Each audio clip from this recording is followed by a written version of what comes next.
Saudara petugas Satpol PP Kota Jakarta Timur menertibkan alat peraga kampanye yang masih terpasang di masa tenang kampanye.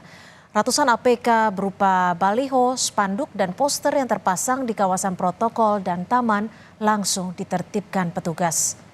Salah satu lokasi penertiban alat peraga kampanye berada di Jalan I Gusti Ngurah Rai, Kecamatan Durensawit, Jakarta Timur. Di lokasi ini, ratusan alat peraga kampanye berupa baliho dan spanduk yang berada di sepanjang pagar trotoar langsung ditertibkan petugas. Penertiban ini dilakukan karena telah memasuki masa tenang pada pemilu 2024.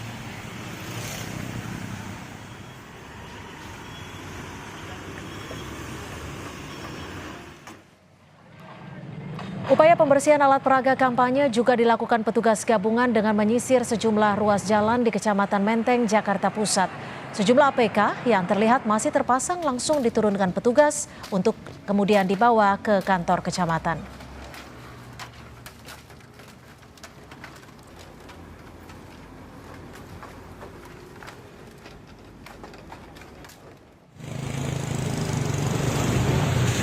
Bawaslu Kota Depok bersama petugas gabungan melakukan penurunan alat peraga kampanye secara serentak di 11 kecamatan Kota Depok.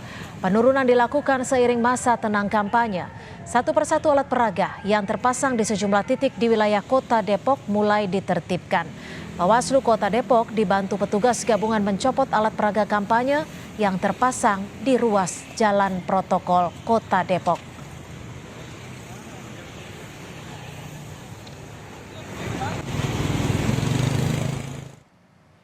Bawaslu Kabupaten Pandeglang melakukan penertiban alat peraga kampanye di sepanjang jalan protokol Pandeglang. Untuk memudahkan dan mempercepat dalam proses penertiban, sebuah mobil krain diterjunkan untuk menjangkau alat peraga kampanye yang terpasang di billboard. Kegiatan ini dilakukan serentak di 35 kecamatan yang ada di Kabupaten Pandeglang.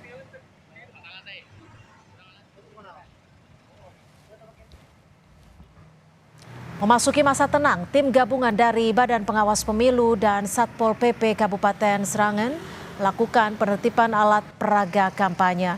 Sejumlah alat peraga kampanye partai politik maupun para caleg ditertibkan di sejumlah daerah. Salah satunya di ruas jalan utama Jalan Sukowati. Penertiban ini dilakukan serentak di 20 kecamatan di seluruh Sragen, Jawa Tengah.